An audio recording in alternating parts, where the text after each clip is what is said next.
Malo le soifua fatal fatu se whapoponga o talafou le Radio Samoa. Mo atu mai Israelu e whaitau se lau sui o le Hamas na tua ia i le whaatino ina o soli ngā tūla pono o taua i le teimina o lātou ospa iai Israelu ia o ke topa lua whelua tolu e ono whesa ngai ma le whaasalanga oti ina ua io ina ma pasia Israelu le whaatuina o se tribunal whaapitua wha le militeri e whaafue ina ia mata upu. O le tūla fono lea ua lango iai le pāremia o Israelu malanai tū, whapea fo i le toa tere le tua ngai.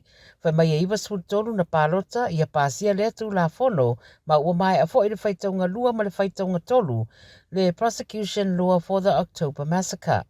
O le osfa inga lea le Hamas na whasiutia i le sidia i le awhe lua se lau o tangata Israelu, ma awe whaapango tā i le sidia i le lua se lau 5 o tangata Israelu.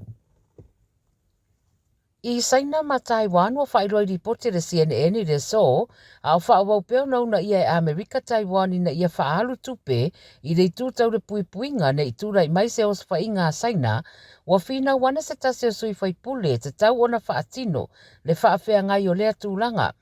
Whaititia whesanga inga ai whaatele talanoanga.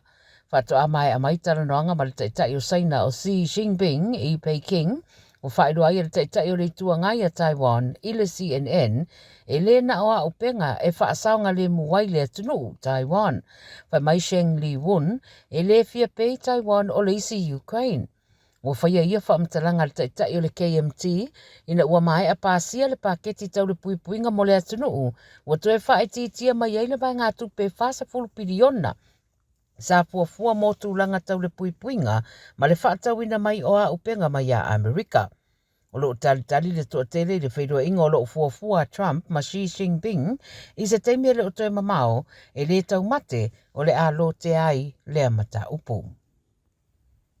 I Britania, wa whapopo atu ma le whailau tusi le malo Britania o Shabana Mahmood i minista o le kapeneta ua wala au nei i le palemia o Keir Starmer ia whaatulanga loa sana timetable po mo sana whaamawaenga.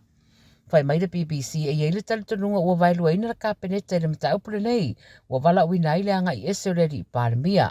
Ta ua le ripoti e to ono isi whaipule le leipa ua suia ina ua o lato wala au mo le whaamalolo ina o Keir Starmer.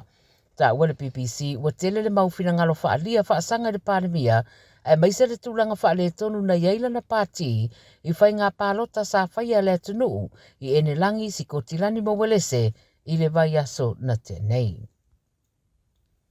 I Australia, o tangata Australia to wha, o pāsese i rungo le wa o le MV Hondias, le ana pepesi ai le hantavirus, ua tā ua i ripoti le 9 News, e au whia Malaysia tangata e toa li mai, e nofo mau i Australia, o le awha nofo e sea uma i lātou ia i nofoanga, sa wha o ngai le teimere COVID-19.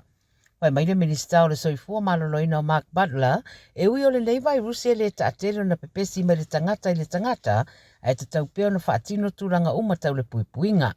O whaeroa lo tau wha mautu pea isi tūlanga e whaatatau i whai ngā malanga le toa lima lea, mo le awei nātu i se nofuanga e lata i Perth, e whaanofo e se ai mo le tolu wai aso. Taramuli mai Rotuma, ua whai alo i esa sauninga, e sisi na e aile fu a le tunu o Rotuma, e whaelo ngā i le whaamanatuina o le vai aso whaapitoa o la lātu ngangana. Rotuma Language Week e whai lea i Porirua i Wellingtone. O le ngangana Rotuma o le rua i ngangana Pasifika lea ua whaamanatuina le nei tausanga, o se vaenga o Port Kalame le mtanga renga o tangata Pasifika i New Zealand.